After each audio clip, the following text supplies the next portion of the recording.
We're going to make a collaborative presentation with Pierre-René. I'm Cédric Claquin. I'm a co-CEO of One D Lab, which is a cooperative dealing with creative content. And Pierre-René is a PhD student in our company.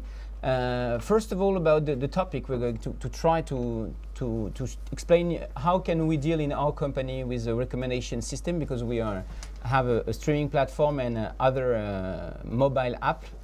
First of all, when I prepare this, I remind myself in Alice in Wonderland, a sentence: if you don't know where you go, all the ways will bring you. I don't know the exact translation, but I like the way that if you don't know what you are looking for, it's interesting to be accompagné. Okay, mainly you understand. What I'm going to set up first is the context in which we are working. We are trying to make independent content, make the people discover independent content.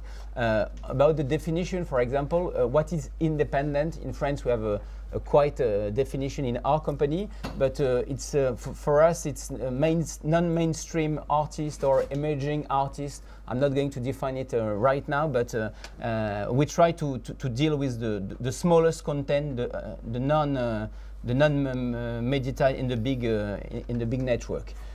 Because what we can observe in all things is that, because I'm managing a label also, is that in the new area of digital sector, you have very few fee back from streaming.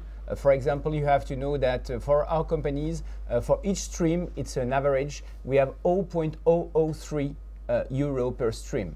If you are a big one, you have more than that, but it's a very problematic thing to work about this.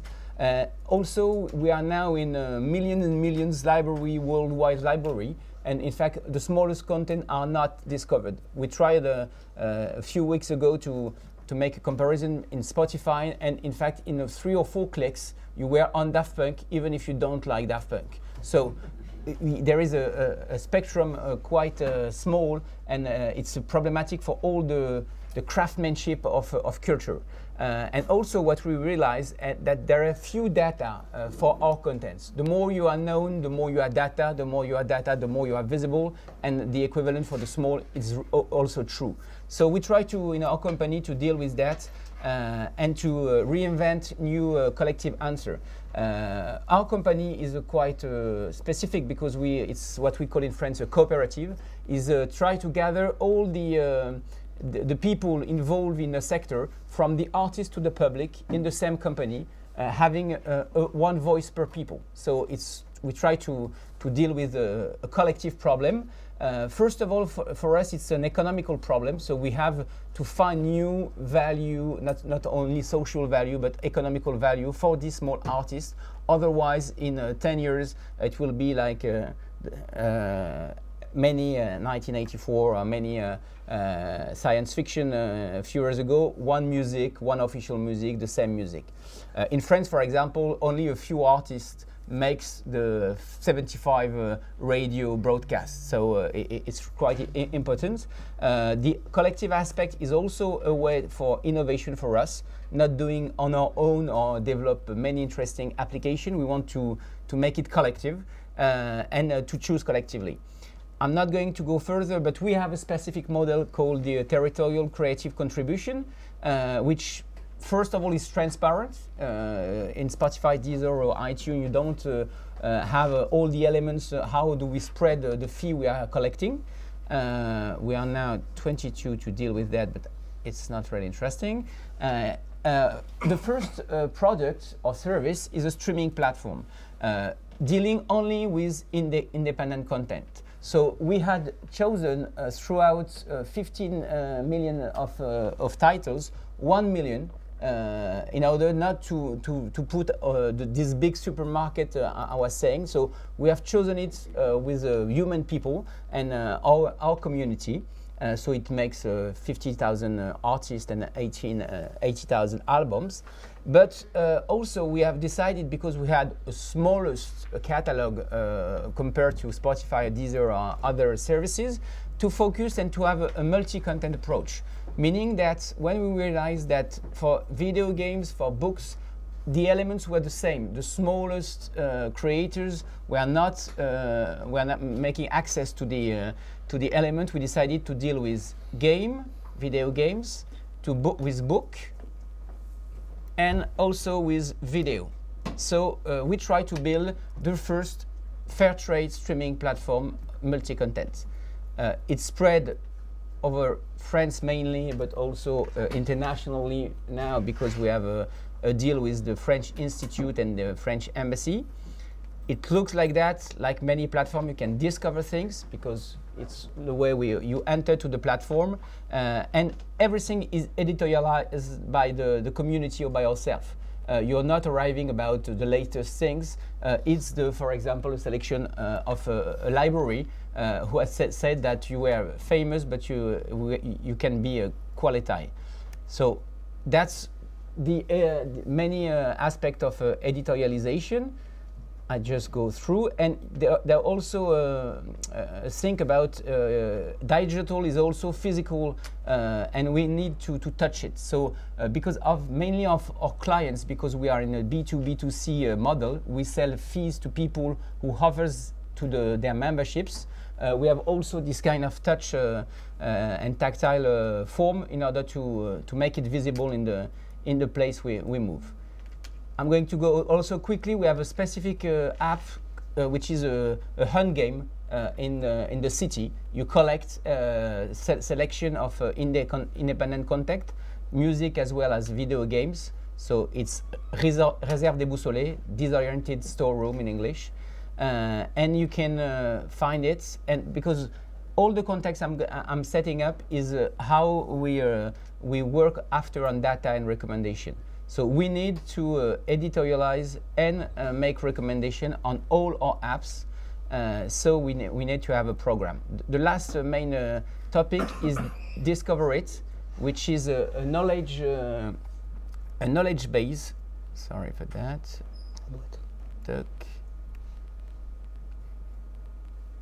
Okay, because when we realized that a few data were describing our content, we decided by semantic approach and by many structuration of the data to reinvent the data which we are lacking by building our own knowledge base around this indie content. You have some elements in music, but for example, there is no ontology in independent video games, for example. So we decided with two laboratory of research to define this knowledge base things. And our strategy is to build different kind of recommendation processes, which is human, of course, prescriptions, building our own algorithms, and Jean-René will explain what is our research. We work with startups such as Nylon, for example, in Paris and in France, in a spectral analysis and recommendation algorithms, and also with a research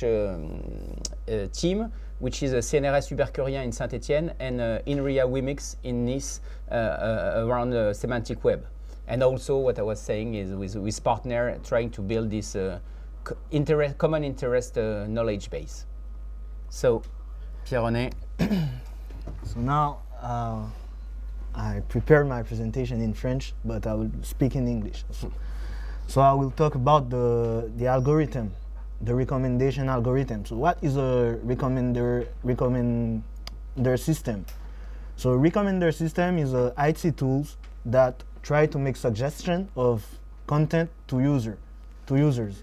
So what we see that there is a lot of content now in the web, in the digital libraries, and it's become more and more difficult to find the right content in the right moment. So the system try to propose to users products that they will like, that maybe they will like.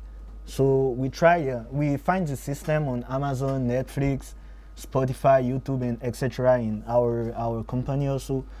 So even if the system make money with the recommender system, but they are useful also to the users because the users have a better access to the catalogs, and there is a path that they can follow to know new things, new music, for example, and they have a personalized service also. So in the literature, they try to summarize the recommender system in three main categories. So there is one category that is the content-based system. So in the content-based system, what happened? If you, for example, if you like science fiction movies, the system will put a label on you like a science fiction movie liker. I don't know how to say it in English, and they will give you more science fiction movies. So this is the basic idea behind this. So how it works, they analyze the content with many techniques about like information retrieval techniques, for example, trying to find the words that characterize more the products.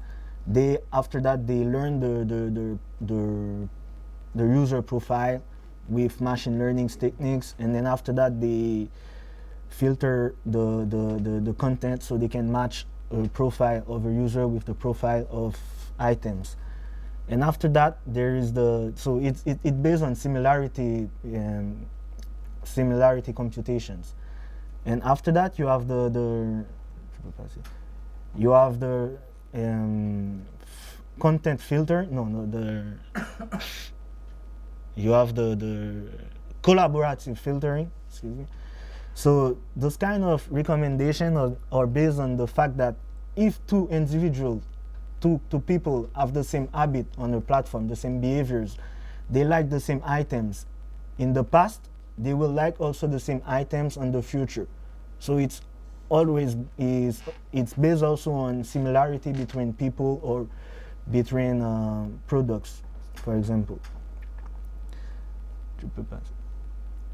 So those algorithms, they have like problems. In fact, there's the parsimony. There is the sparsity problem, that inside the matrix you don't have many information about the rating. You don't have many rating. People don't see all the catalogs, so it's really difficult to make good recommendation. There's a lot of zero inside the matrix, so we don't have like a lot of information to make good recommendations. And after that, there is also the Learning. There overlearning, or I don't know how to say. There is a word in English about that. So this problem is the problem that we want to resolve, in fact. So the recommender system are based on similarity. So if there is always a similarity computation, the user will have like only information about things that he knows already. So it will like it will maybe in a closed perimeter, and he cannot go out of that perimeter. And like I said, the recommender system can give him recommendation about things that he already knows. So there is no fact to do recommendation there. There is no need to do recommendation there. So to take an example, if a user don't know or never have an interaction with Greek foods, for example, the recommender system will never give him a recommendation about going to a Greek restaurant, even if it's the better Greek restaurant in the town. So this recommender system, they reinforce the great names in music or in movies, and they uniformize the taste of the user, and they concentrate the consummations on some artist or some musics, if you know. So there is other recommender system logic, for example, to try to make the recommendation less monotone, less predictable. Thank you. So for example, inside the collaborative filtering technique, for example, they try to put some diversity in the recommender system. When they clusterize the people together, they put some new algorithm about path finding in graph, for example, to try to bring new recommenders, so recommenders that are not predictable. And in content-based recommender system, for example, they try to put others, or they try to put, they bring other techniques, for example, to characterize the content. For example, they use ontologies, they use knowledge base, they use like dictionary, like WordNet, for example, to desambiguization of words, if you understand. So there's other methods also that try to make less weight on the popular items, or they try to remove, for example, the items that are not really significant in the matrix. So there is matrix reduction techniques also. But trying to humanize the recommendation is not easy, in fact. So if we take, for example, someone so someone who try to make recommendation in a store, for example, if you don't know his domain, he will try to present us only popular bestsellers items. So it's not really good. But a great one, what he will do, he will ask us what we like, and he will try to propose us, if it's sound, music, he will try to propose us music that are not in our interest field. So he will never hesitate to give you new artists to listen, new genre, or new albums. So what we like to do is try to compute this behavior. So we try to have an approach about a mathematical. We try to have an approach with a mathematical function, where we want to give the user something that he likes, that is not what he likes, and that is not too different from what he likes. So it's a technique based on standard deviation, on distance between content so yes. So this is our technique. It's based on complementarity, in fact, between two contents. So we will try to test this approach on an application. It's called on an application called API. So the person will have a music, and we will propose him two musics, and he will tell us which music that it's not different from the one that he was listening.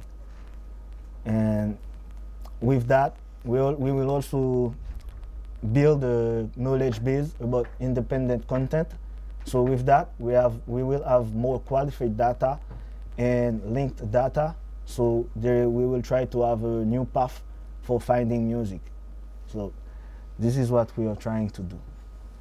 Okay, just to resume what we try to share with you, is we have specific content, not completely unknown content, but independent and unmediatized content. So we try not to base our recommendation on crowd or similarity, but more on discovery and serendipity is what we try to work with, because we think that discovery processes are quite rough to do. So we try to have several approaches based on data, on a small distance between what you look for or don't look for and our recommendation through several processes. I'm not used very to research symposium, so it's supposed to be serious. So I brought my PhD, so I'm quite serious. And he told me, Cédric, it's nice to talk during 25 minutes, but you have to answer to the question. So, the question, we said 25. There is 5 minutes left. Pierre-René, can you try, because you're the PhD, to answer to this question? How are algorithms, why the spectrum of recommendation, or do we make the same? Well, the fact is that what I was telling is that the recommendation, malheureusement, unfortunately, they format the users. They don't have many diversity aspect. There is no many serendipity inside them, so it's bad like that. Are they connectable or compatible with the other recommendation? Of course, yes. So the techniques, we don't want to rebuild them. We just have to adapt them to new aspect, new mathematical aspect.